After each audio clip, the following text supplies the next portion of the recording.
En todo esto que se ve aquí, que es el norte de Potosí, hay muchos pueblos que quiero conocer.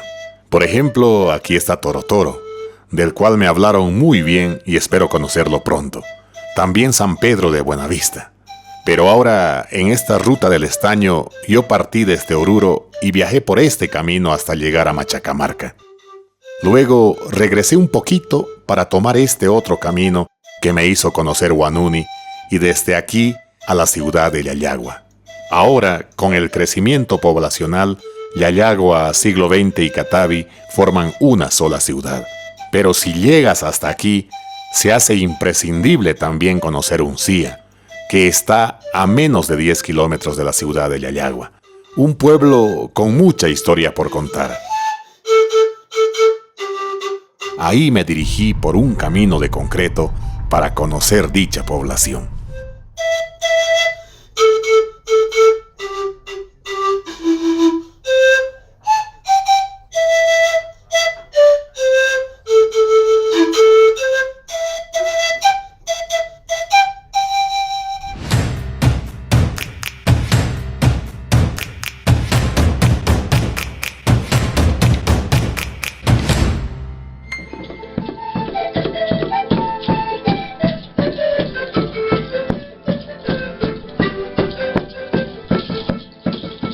Recorriendo por una calle, empecé a subir.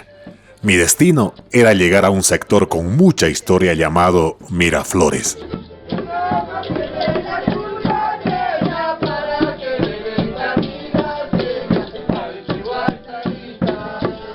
De pronto estaba pasando por su plaza muy pequeñita. También tenía una iglesia.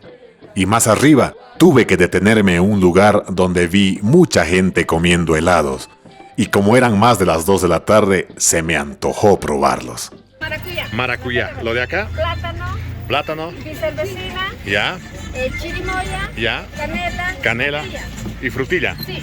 Estamos haciendo helados de plátano en este momento, artesanalmente. Hay que mover esto, hay que trabajar, vamos. Ahí.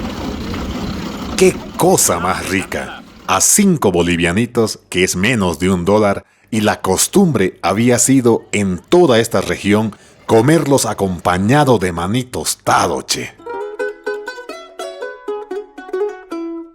En verdad ha sido uno de los mejores helados que probé en mucho tiempo aquí en la Plaza del Minero de Uncía, y solo se lo puede consumir desde mayo hasta fines de agosto, o inclusive hasta septiembre si es que sigue haciendo frío. Para mí que todo el año hace frío aquí. Se me congeló el auto, se me congelaron las manos, se me congeló todo, che.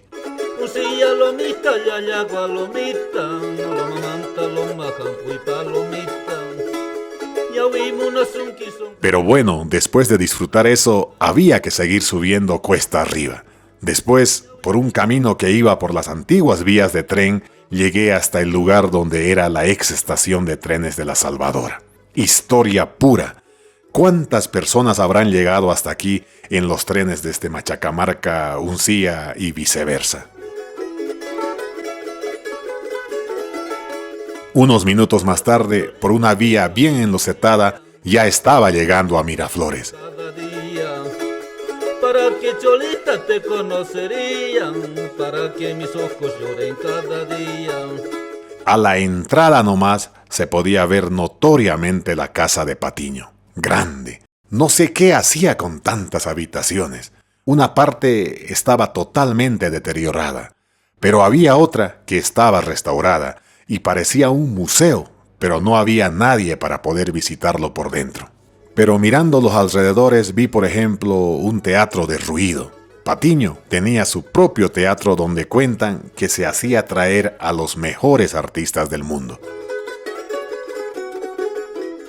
Luego había también una bocamina y una gran casa que habría tenido unos 100 metros de largo. Era gigante.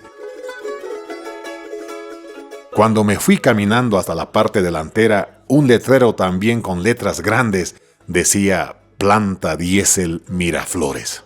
Pero esa casa gigante estaba cerrada. Así que gracias a mis patas largas me subí a la ventana que tenía los vidrios rotos y cuando miré, mis ojos quedaron como flotando en algo inimaginable para la época de 1900. Así boquiabierto, mi mente recordaba lo leído sobre esta historia. Patiño encargó la construcción de esos motores a Europa, únicos en el mundo. Para 1901 llegaron a Uncía 5 motores suizo-alemanes que cambiaron la historia de la explotación del estaño para la época. Y obviamente también Patiño dio energía eléctrica a esta población. Ahora se dice planta diésel gracias a su inventor, el ingeniero alemán Rudolf Diesel. Interesante, la verdad. En otro galpón de menor tamaño pude ver también otro motor gigante, diferente a los otros. Se veía más macizo, así como mejor elaborado. Y pensar que solo se fabricaron 2 motores como este en el mundo. Uno para el barco Titanic, obviamente de mayor tamaño, y este para la empresa La Salvadora de Simón Patiño. Las fechas obviamente habían sido coincidentes, ya que el viaje inaugural del Titanic fue en 1912, y justo por esos años, gracias a esta planta diésel, Patiño se estaba coronando como el varón del estaño, y pasando a la historia como uno de los más millonarios del mundo junto a Rockefeller y Henry Ford.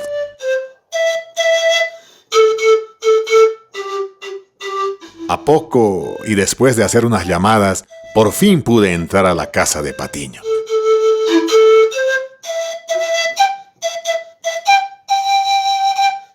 Toda esa fila de habitaciones los habían adecuado para mostrar cosas de la época. Por ejemplo, los carruajes que se usaban para transporte, muchas fotografías antiguas de Patiño y su esposa, cámaras proyectoras y muchos objetos utilizados por entonces.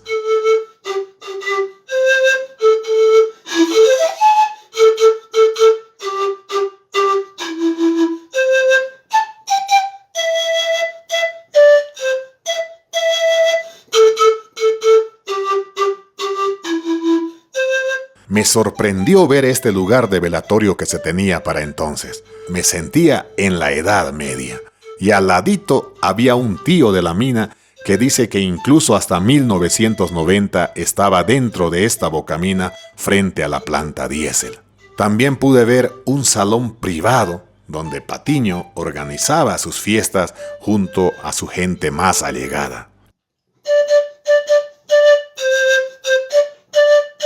En lo que andaba filmando y haciendo una transmisión al vivo, llegó un seguidor mío de nombre René Herrera que se vino desde Yayagua para conocerme y por supuesto conocía mucho de historia. Y nos estábamos dirigiendo a la propia bocamina de La Salvadora.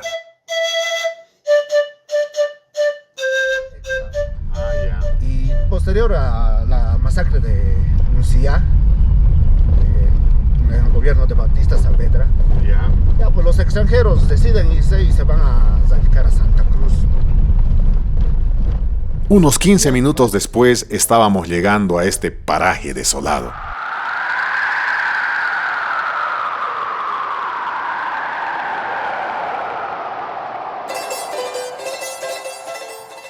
Bueno, actualmente estamos en lo que se llama el Socavón Patiño. Este es el Socavón Patiño, es el primer socavón que Patiño empezó a explotar, donde hizo su fortuna. Esto, el ambiente que puede ver acá, es su primera vivienda, donde vivía con sus obreros, digamos, es su primera vivienda. Y ya posterior a esto, construyó su palacio de Miraflores. Ya. Me explicó también que entrando por esta bocamina y caminando como hora y media, se sale a siglo XX, al sector de Cancañiri.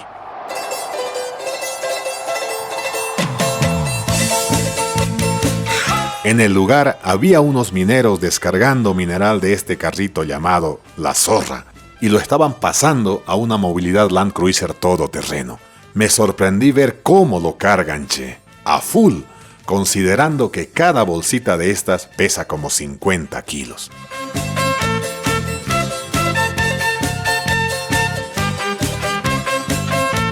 Como mi guía era conocido por estos sectores, pidió permiso para poder ingresar a la oscura caverna. Estoy con esta lamparita es que la que uso yo para las noches, cuando acampo, cuando me fui al camino de la muerte, es esta lamparita, que es un reflector, y gracias a eso estoy pudiendo filmar aquí adentro.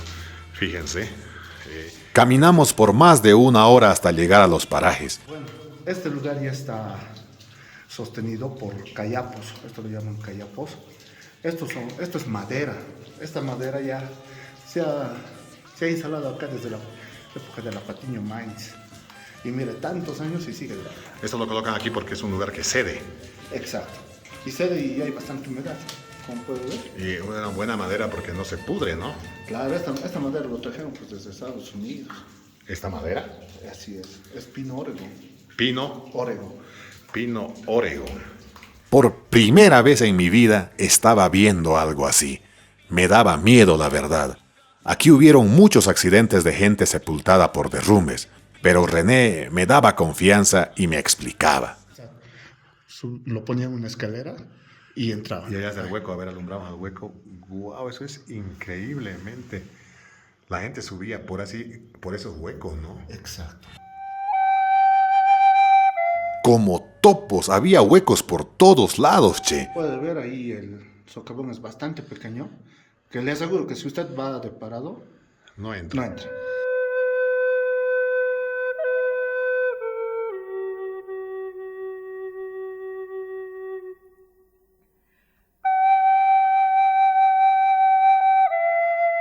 Como para no creer todo lo que estaba viendo, hasta había lugares de coas, como le dicen aquí. ¿Qué significa secoan? O sea, la coa es la chaya para la... para Aquí el se tío. chayan. Pues hay sí, harto cigarro, coca. Pero donde está verdaderamente el tío está pues mucho más al fondo. Ahora en este sector Ya. podemos apreciar el ingreso ya a otros parajes.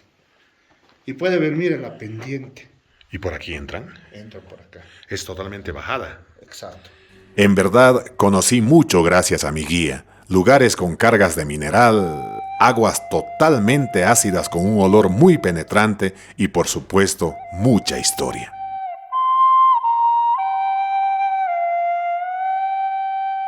Estoy satisfecho de haber conocido estos lugares, y cuando uno se pregunta cuántos millones habrá gastado Patiño en construir vías de ferrocarriles, compra de trenes, casas en toda Bolivia, teatros, iglesias y un largo etcétera, pues la suma se hace casi nada, considerando que para la década del 60 la fortuna de Patiño había alcanzado los 3.000 millones de dólares. Casi nada, che.